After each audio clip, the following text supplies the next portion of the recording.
Belmont Stakes 2025, Friday at the Spa.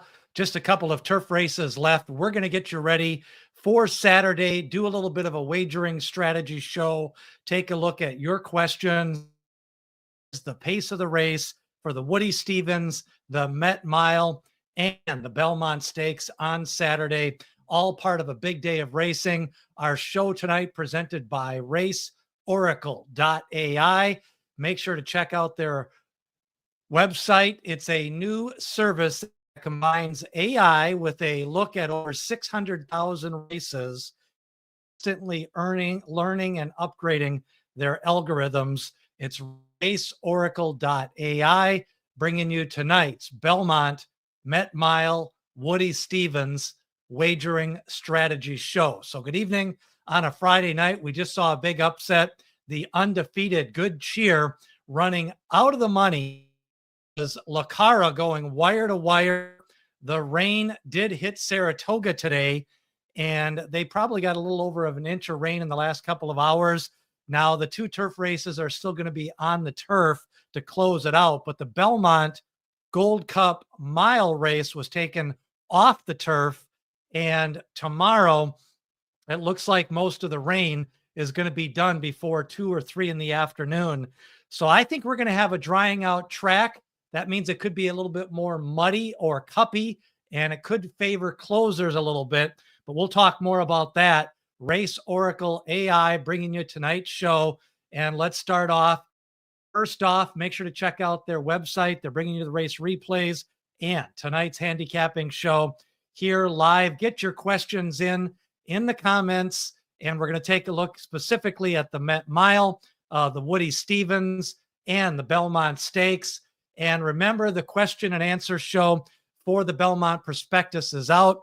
We've got about 15 tabs of data on a free Google Sheets. It's in the description below. It's got a race history, a look at some pace winners, some recent Belmont winners, how the favorites have done in the last 20 years, how the winners' profiles with days off and their prep race history, also all in the Belmont Prospectus 2025. So give me your thoughts on today's Belmont card, the racetrack, how it kind of played out. Now, we're going to take a look. Here are the 8 horses entered for the Belmont Stakes. This was the morning line, and Hill Road at 10-1, Sovereignty at 2-1, Rodriguez at 6-1, Uncaged at 30-1, Baeza 4-1, Journalism 8-5. But we've already got a change in those odds from the early wagering. I took this a few minutes ago. You are allowed to bet on the Belmont Stakes on Friday, and most of this is through ADW wagering, but a lot of this is also at the Saratoga racetrack. And the early odds show Journalism at 9-5.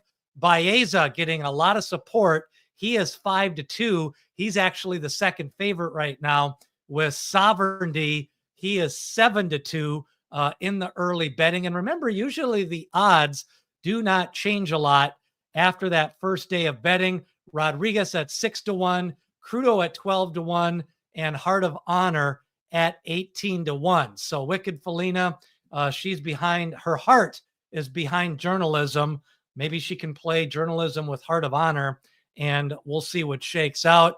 Silver Charm says, give me 4-1 on Sovereignty. You're not going to get that. I do think you'll get 5-2, and that's a square price if Baeza stays at 5-2 to 3-1. So those are some of the early thoughts. Also, we did have a $5 double with the Acorn Stakes going into the Belmont Stakes. And here's what the payoffs are. If you bet on Lacara, if you played her with Hill Road at $743 for $5, it's $163 with Sovereignty, $294 with Rodriguez, $3,900 for $5 with Lacara and Uncaged, $858 with Crudo, $130 with Baeza, and Journalism 165, $1973 with Heart of Honor. So this shows you that the people that bet Lacara played Baeza as the favorite in the doubles, and they played Sovereignty over Journalism. So that's why I still think Sovereignty and Baeza may go off as the two favorites in the Belmont Stakes tomorrow. Now, here's another lesson to be learned. Good Cheer with Journalism for $5 was paying $17. And Journalism is 2-1 or 9-5. If you would have just bet $5 on Journalism, you would have got back $15. If you would have bet $5 on Good Cheer, you'd have got back $20. So you actually were losing money and the track takeout by playing Good Cheer in those doubles. So that's why you always have to look at those double payoffs, because sometimes with these big favorites that they're overplayed in these two-day doubles, people heavily go with the favorites. And, you know, whether I like Uncaged or not, even with Good Cheer or Lucara, $3,900, $800, $4,000 with Bless the Broken. So really Uncaged is about 60-1, 70-1 in those doubles, which is probably a truer odds on those horses. Tonight's show brought to you by the Raceoracle.ai. They're going to bring you the race replays. Now, the first race we're going to take a look at is Fierceness and White Abarrio, the big matchup in the Met Mile. I also think Raging Torrent also has a big shot in that race. Give me some of your thoughts. We're going to take a look at the field. First off, Fierceness, White Abarrio, Castle Chaos, just a touch. He had a big win last time out. He's 4-1. Raging Torrent for Doug O'Neill at 5-1 in the morning line for the Met Mile. Now, the video replays brought to you tonight by Raceoracle.ai. Let's hear from them before we go into the video replays. The future of horse racing is here, and it's powered by AI. Meet Raceoracle.ai, the first platform built to outsmart the odds with machine intelligence that processes millions of data points and performance variables. Trained on over 600,000 races and learning from every race it sees, the Race Oracle model evolves constantly to give you sharper picks and smarter bets. With real-time Kelly bet calculations and a user-friendly interface, Race Oracle finds the best value in every race. Raceoracle.ai, the edge you've been waiting for. Saratoga information is live inside Raceoracle.ai. Again, I'm a handicapper that likes to use a little bit of data. I like to use a little bit of body language. I like to use some trainer patterns and workout patterns along with pedigree. So I think it's a good information source to kind of start your handicapping, along with the prospectus, where you get a lot of the information on the historical part of the race. Let's take a look at the race replays, and we're going to start off with Fierceness in these race replays. Here's Fierceness in the Florida Derby, probably his most dominating performance in all of his career races. Of course, that day it was a small field. He was on the lead, and he kind of just cantered around the track, earning a big Beyer speed figure. John Velasquez looking through his legs on Fierceness in that Florida Derby. Now here's Fierceness in the Jim Dandy. Sierra Leone is at the rail, batting down, running a big race in the pink cap, purple cap, and green, but Fierceness digs in at 1 1/8 for Todd Pletcher. He defeats Sierra Leone in the Jim Dandy, and that was Fierceness getting back in the winner's circle. Now we go to the Saratoga. This is the Travers Stakes. Of course, Fierceness winning the Jim Dandy and the Travers Stakes at Saratoga. He's on the lead. He's set demanding fractions, and Fierceness winning that Travers. Torpedo Anna taking one final lunge at Fierceness at the wire, but Fierceness holding on. And then here's Fierceness, his only race this year in the Ali Sheba Stakes on the undercard a couple of weeks ago at Churchill Downs. Fierceness getting a win underneath the Twin Spires. He comes up on the outside, digs in over Most Wanted, and Fierceness at even money in the morning line for the race tomorrow. That's Fierceness. Now we go to White Abarrio. Here he is in the Florida Derby, back a couple of years ago and White Abarrio taking the lead and winning the Florida Derby. Now, another one, Florida Derby winner that did not run well in the Kentucky Derby was White Abarrio, but he had a big Florida Derby win. His best races have been at Gulfstream Park. Here he is winning the Breeders' Cup Classic. This was a big effort, 1.25 miles. He's on the lead. You know, he's not really striding out. That's Derma Sotogake chasing him home. Ushba Tesoro running third. And then holding on for the win was White Abarrio.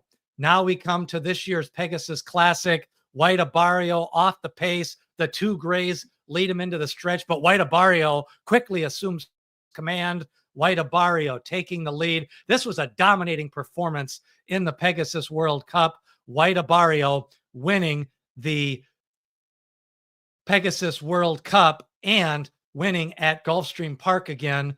And in his last race, he cuts back to 1 mile. He takes on the Philly Power Squeeze. And in the Ghost Zapper Stakes, it's White Abarrio winning that Ghost Zapper. So they're going to meet at 1 mile tomorrow. It's Fierceness and White Abarrio as probably the two big favorites in the race. But I want to show you a couple of more replays. Now we're going to go to Just a Touch. Here he is at Keeneland in his most recent start. A lot of handicappers like this big win. Look at him on the lead. You know, he does got some back class. He did run in the Kentucky Derby last year. He broke his maiden with a fast win at the Fairgrounds. He's got 2 lifetime wins at the Fairgrounds, but just cantering in, eased up under the wire, Just a Touch at Keeneland. Now here he is galloping at Saratoga a few days ago,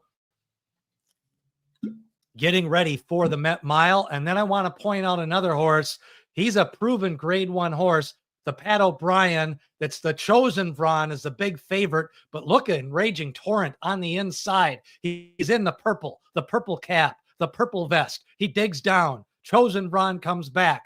And then on the inside, look at the heart of Raging Torrent winning the Pat O'Brien at 7 furlongs. Then we come back this spring, the Malibu, the biggest race of the year, opening day at Santa Anita. It's Raging Torrent on the outside. He's getting heat on the inside. He's getting heat on the outside from Stronghold, but Raging Torrent winning the Malibu Stakes, always a strong race to win that Malibu race. So a strong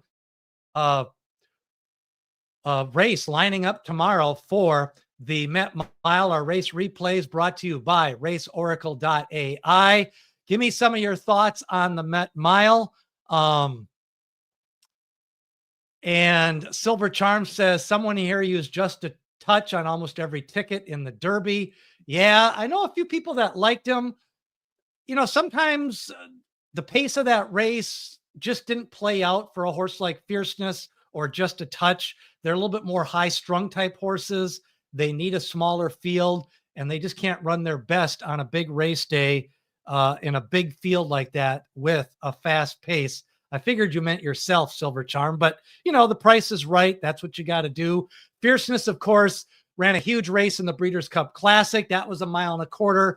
You know, he did win the Travers at 1.25 miles. I'm not sure overall if he's a 1.25 mile type horse, but Fierceness, of course, winning that Ali Sheba Stakes, trained by Todd Pletcher. He's by City of Light.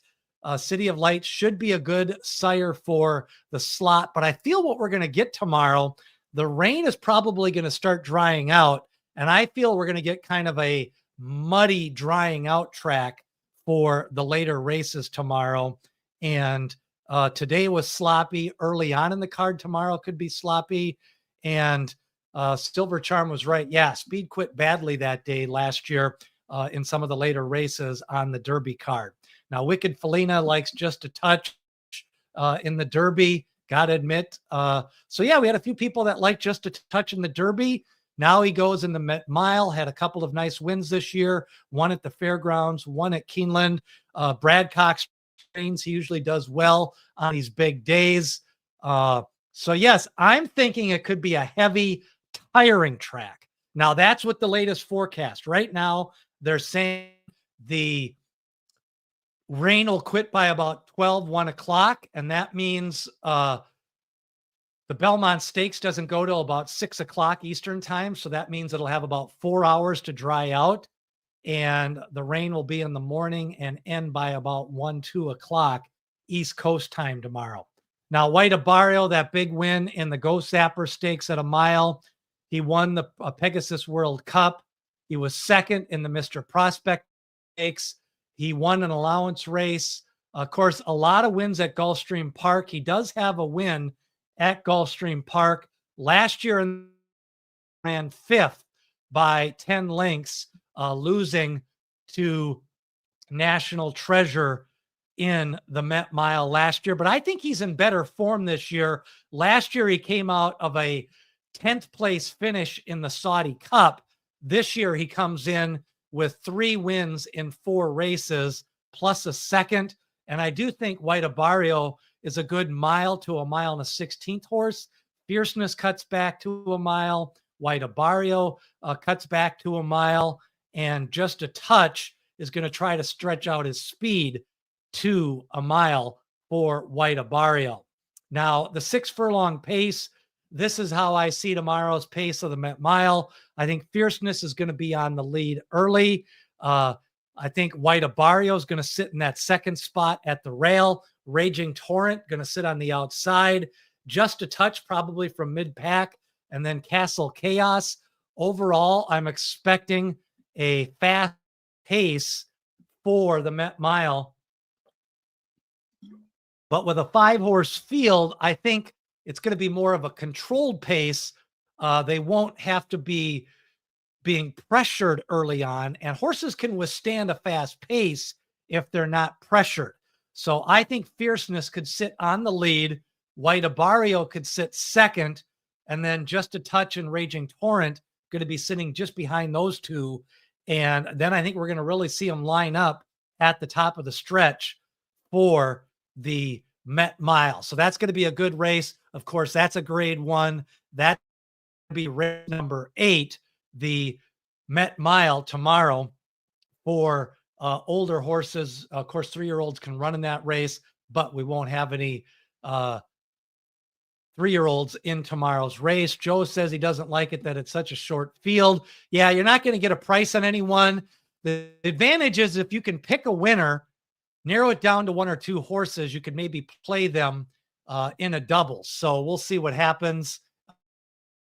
Race, but overall, here's White Abarrio, possibly the second favorite, and then Raging Torrent, I do think you want to take a look at in that race. Now, my Met Mile key horse for first and second or doubles, I'm kind of going to go with White Abarrio. I'm leaning for him. He's winning 3 of the last 4 races. He's got speed. He can cut back a little bit in distance, and I think a mile suits him well. I think he comes in better form than last year when he was 10th in the Cup before coming back to the Met Mile. This year, they didn't run him in the Saudi Cup. So my Met Mile key horse is going to be White Abarrio in that race. Now, we move along. The Woody Stevens is a 7 furlong race. It's a grade 1. Of course, we get the the Jerkins in the fall at Saratoga for 3-year-olds. We get the Woody Stevens on Belmont Day, usually a big field, usually a competitive field. It's going to go as race number 11 tomorrow. And the video replay is brought to you by Raceoracle.ai. Make sure to check out their website. Let's take a look at the key race replays, the video replays. Remember, what you're looking at is the race flow of the race, who's on the lead, where are the horses finishing at the end, our closers coming up. Let's take a look at the key horses in the Woody Stevens tomorrow.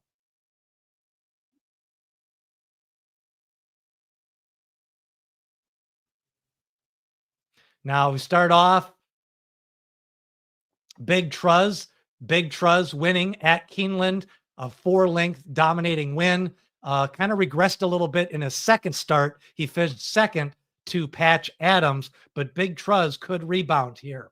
Now we go to another horse on the lead. Here's Macho Music in the Pat Day Mile. He went wire to wire. He was a big price that day, almost 14 to 1. Mattakit Road in the blue cap chased him in second. And then up on the outside, couldn't quite get there, was Gaming. The two Bob Baffert horses were second and third, but Macho Music wins that race in the slop.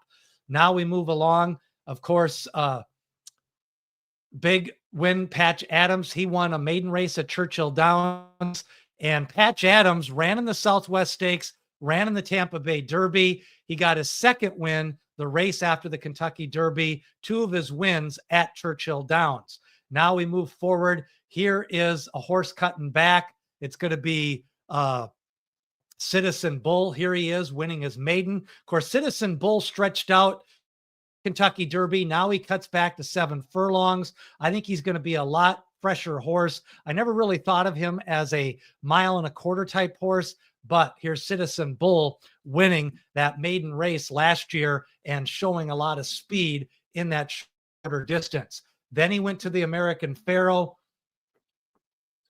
He was on the lead that day. Citizen Bull, soft pace, ends up winning that American Pharoah Stakes. And then there he is at the end of the American Pharoah Stakes race, winning that race over Getaway Car. He looked good in that race. Of course, he went on to win the Breeders' Cup Juvenile, did Citizen Bull. And then here he is in the Robert Lewis. This all field out west. Citizen Bull takes advantage of that slower pace. Of course, he's the 2 horse, and he kind of gets to the lead early on. This is the Robert Lewis. Rodriguez was in this race, but Rodriguez was kind of taken off the pace that day. And then Rodriguez made kind of a mid-race move. If you can see here, Citizen Bull, look at his elbow in, and he's not being asked at all. So they elbows and legs. He's got his elbows in, feet in the stirrups. And really, he's not being asked at all in this Robert Lewis, indicating he's got a lot more in the tank. And on the cutback, he could be kind of a strong horse tomorrow. I think Citizen Bull. Those are some of his race replays. Now we move forward to another contender. Now remember, here's Gunmetal at Keeneland a couple of races ago. Gunmetal in the white cap. He was a big favorite this day, but he ran fast early. He ran fast late, strong pace ratings, and overall, Gunmetal winning that race at Keeneland. And we'll see a powerful effort in that race. And now to Neoquos, the mighty Neoquos. Of course, he was another one that stretched out in the Kentucky Derby. Here he is at Gulfstream Park. Then after winning this race, which is a sprint, he stretched out in the Florida Derby. He stretched out in the Kentucky Derby. Now he cuts back to a shorter distance. Now we have another contender, and this one is Chancer McPatrick. Look at him in the green. I know somebody mentioned Chancer McPatrick. They liked him yesterday. He's got 2 wins at Saratoga. Here's Chancer McPatrick, a green in the Gen. He runs down Tip Top Thomas in the Saratoga race in the Champagne Stakes at 1 mile. I think Chancer McPatrick is another one that's going to like the cutback. He tried to stretch out in the Tampa Bay Derby, wasn't good enough there, and now he cuts back to 7 furlongs. Here's Gate to Wire in the Swale Stakes at Gulfstream Park. He's in the green, takes advantage of a fast pace that day, trained by Todd Pletcher. And here's Gate to Wire cutting back in the Swale Stakes. So those are some of the top contenders in the Woody Stevens. Let's get your questions. Remember, our race replays brought to you by Raceoracle.ai. The future of horse racing is here, and it's powered by AI. Meet Raceoracle.ai, the first platform built to outsmart the odds with machine intelligence that processes millions of data points and performance variables. Trained on over 600,000 races and learning from every race it sees, the Race Oracle model evolves constantly to give you sharper picks and smarter bets. With real-time Kelly bet calculations and a user-friendly interface, Race Oracle finds the best value in every race. Raceoracle.ai, the edge you've been waiting for. Check out Raceoracle.ai, bringing you tonight's show. And remember, the Woody Stevens is going to be a big field. There is a scratch, colloquial who was 6-1 on the morning line. I think a lot of people liked him. He had a 106 Beyer speed figure earlier this year. He has been scratched. So looks like right now we're going to have a field of 10 for the Woody Stephens. We may have another tomorrow. Let's catch up with some of your thoughts. Joe, yeah, I'm always suspicious of California speed the last couple of years. Actually, for a lot of years, the California speed was the way to go. But ever since the last 3-4 years, the smaller fields, the trend to being a little bit safer surface out west, the California speed, just not as deep of race fields overall out west. So I have to kind of take a second look, especially a lot of the turf horses that ship out east do not do as well in the Midwest and the East on the big days of racing. So good point from Joe. Wicked says she doesn't think the tiring track's going to work out good for journalism. Yeah, Sovereignty, he wanted those extra days off. I think he's been training well. He comes in fresh. He could still be a great horse. He wins this race tomorrow and wins the Travers and some other races. I would still consider him a pretty good horse, but historically, I'm not sure with the Belmont only being 1.25 miles this year. I'm not sure people would have rated it as a true Triple Crown test of champions with this race only being 1.25 miles. Joe doesn't like the small field. He's going to try to look at a pick 3 or pick 4 and maybe single in the Woody in the Met Mile as a single type of play. And Silver Charm likes Chancer McPatrick. Wins at Saratoga. He cuts back for Chad Brown. Chad Brown had a big day. He's got his horses all lined up today and tomorrow for the Spa.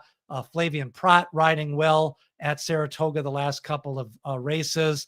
Gate to Wire also with a chance, maybe at a price, to close down the lane. It's been speed the last couple of days. The problem is they sealed the track right before the Ogden Phipps. And when they did that, I knew Raging Sea would be in trouble because they sealed it right before that, usually front end speed, especially that first race over a sealed track. And it was still raining. It was very wet. Randomized didn't run well. The 2 speed horses won today, Lacara, and then also a big effort from Dorth Vader running near the pace, running down the speed late in that race. So when you look at the Woody Stephens, you've got Big Truz at 10-1, Matticat Road at 10-1, Patch Adams at 5-1, Gunmetal at 8-1. And the Woody Stephens, I think, is going to have a fast pace. Overall, the way I see it, Patch Adams and Big Truz as your speed horses, Gunmetal, Citizen Bull, and Macho Music. I see a potential for a pace meltdown. Gate to Wire coming from mid-pack, and the closer in the race I see as Chancer McPatrick. I think the fast pace for the 4 furlongs. And I think Big Truz, remember, he ran second to Patch Adams at Churchill Downs in the race after the Kentucky Derby. Those 2 horses were well clear of the rest of the field. They were both bet down in that race. Now, Gunmetal is a horse I want to point out. And a lot of times you hear me talk about pace of the race. And we've got a lot of new people handicapping the Belmont Stakes. They don't play on all of the race days and they're kind of learning. And so this is where I can kind of show you the effect of pace on a race. So Gunmetal, his first time out, his pace rating was a 116. That is a par race. Then in the Swale Stakes, he ran a 135, and that was a very fast pace. And he faded to lose by 9 lengths. Gate to Wire came from off the pace. Then the pace went back down to a 114 at Keeneland, and Gunmetal won by 3 lengths. And so that is why you look at a horse like Gunmetal and you're like, well, he wins easily, then he loses, then he wins easily. And it's all because of pace. So that's why you need to look at the pace ratings on some of these big race days, because when you get these fast paces, like a horse like Gunmetal wants a slower pace. A horse like Gate to Wire and Chancer McPatrick, they want a fast pace. So that is why I do point out the pace of the race. Usually when we get a bigger field, and usually in these 7 furlong races, sometimes we get a chance at a fast pace. So Silver Charm's going to have some money on Big Truz. Joe Mannix liked Gun earlier in the year, but kind of fell off of him. I'm going to be playing Gunmetal on some of my tickets tomorrow. So my key horses for the Woody Stevens are Gunmetal, Gate to Wire, Patch Adams, and Citizen Bull. I think those are horses that you want to take a look at.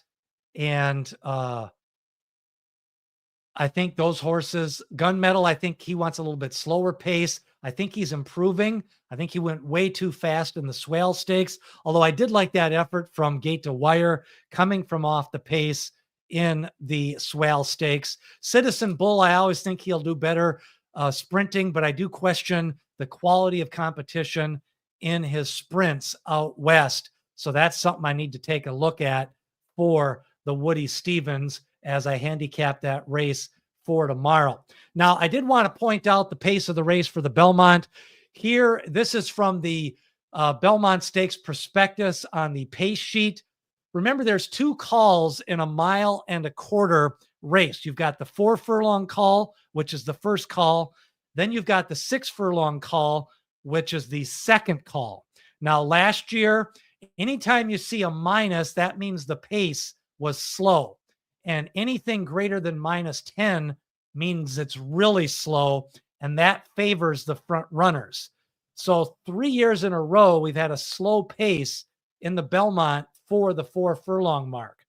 Now, they sped it up a little bit, but really not overly fast. We were 6, which is slightly fast last year, 17 a little bit faster 2 years ago. That was at a 1.5 miles. 0 in the year that Essential Quality won it, or Mo Donegal won it, and then a little bit slow in 2021. So anything over -10 is slow, and then anything over +10 is fast. So overall, we're seeing moderate paces in the Belmont Stakes, and that's why I think the pace could be a little on the slow side tomorrow, and I think that could favor Rodriguez. I think it could help Crudo a little bit. I think Sovereignty and Journalism ain't going to be hurt by a slow pace. I think Baeza could run a big race. If the track is muddy and tiring and not sloppy, I think Baeza is probably going to be a better 1.25 mile horse on a fast track than maybe Journalism. That's just my opinion. I think all 3 of them run well in the sloppy track on Derby, but I think they ran well because the pace was fast and they came from off the pace. Baeza had the wide post that day, and Journalism kind of made an early move. So Joe likes Neokos a little bit in the Woody Stevens. He ran good in the first half of the Derby. Yeah, he ran well to the turn all the way up to the mile mark, did Neokos, and he ran a big race, I think, as well in the Florida Derby. I think he just ran against better horses in Sovereignty and Tappan Street, who would have ran a big race in the Derby. I think his Florida Derby was a monster effort, but he was scratched the week of the Kentucky Derby. So Timeform says it's going to be an average pace. They see Crudo on the lead with Rodriguez sitting second. The only problem with that is Bob Baffert usually is on the lead in these big races. And I just think Rodriguez could be on the lead, maybe Crudo second, but Crudo, I thought, ran a big race. Wicked Felina says slow pace is recommended when it's 1.5 miles. 1.25 miles is a different story. I agree with that. The pace has been slower in the 1.25 miles. The year that Tiz the Law won was at 9 furlongs, and then last year was only 10 furlongs. So I think overall the jockeys aren't as aggressive in 1.5 mile races, but they do tend to speed up the pace a little bit in these 1.25 mile race. Now, post position, there really hasn't been any real edges. All of these post positions have all won in the last 10 years. With a smaller field, 8-horse field, I think Hill Road, he's a closer, so he got the one post. Sovereignty's a little bit off the pace. He's going to save ground. Baeza is going to be outside the speed, and he doesn't want the lead. So I think nobody was really hindered by the post position draw. I think Rodriguez is inside the other speed, and he could be setting the pace with Mike Smith, who has won the Belmont Stakes 3 times. So here's how I see the 6 furlong pace. I see Rodriguez on the lead. I see Crudo sitting second. Journalism and Baeza a little bit behind Rodriguez, and then Sovereignty behind Journalism and Baeza, and then Hill Road as your closer coming from behind. Now remember, that's at the 6 furlong mark. The pace rating on time form is the 4 furlong pace. So they see Crudo leading at 4 furlongs, Rodriguez sitting second, Baeza sitting third. I see it as Rodriguez at 6 furlongs, Crudo and Baeza and Journalism sitting just off the pace. Heart of Honor, yeah, he just isn't going to be part of the pace. I think he's going to be more rear of the pack. I don't know. Some of these horses, he really was never involved in the race, in the Preakness. It's his second race. He's been schooling. I think he's more of a 3rd or 4th place horse.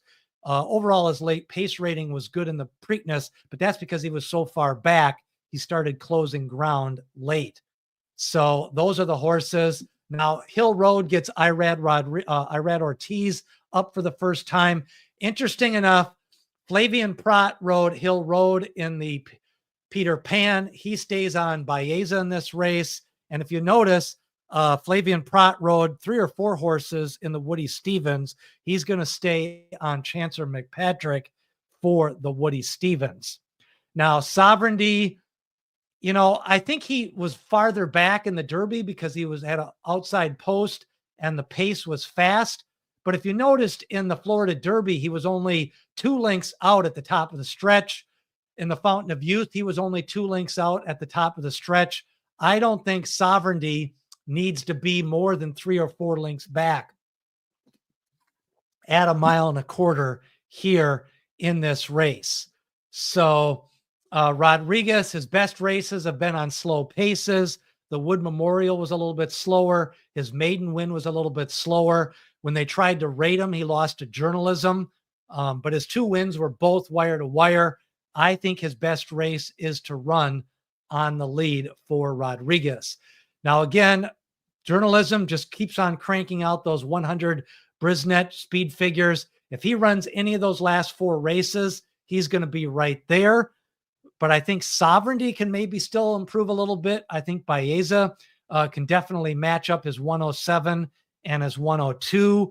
Hill Road's got a nice pattern. He ran a 101 last year in the Breeders' Cup Juvenile. Off a big layoff, he ran an 87. Then he improved to a 94. And I could see him bouncing up to a near the 100-point mark on the Brisnet scale for tomorrow for Hill Road. Now, Crudo, a little bit of an upside for him. Big win in a maiden special weight race at Keeneland. The Beyer speed figures don't like him as much. The Brisnet speed figures and the Thorograph like Crudo a little bit more after his dominating Sir Barton performance on the Preakness undercard. Again, tonight's show brought to you by the Raceoracle.ai, bringing you AI to race replays, bringing you the race replays tonight here on the show. Make sure to check out their website.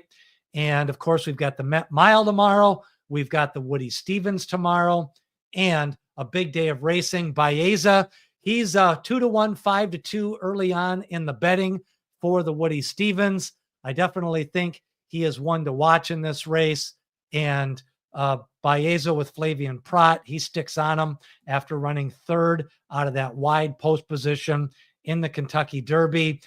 Journalism 2-1, 9-5 in the early betting. The big question for him, 3 races in 5 weeks. He overcame a troubled trip. He's got 2 fast Brisnet speed figures that can win this race. And yeah, he was a little bit behind on his workouts. I had bet on him in the futures pools.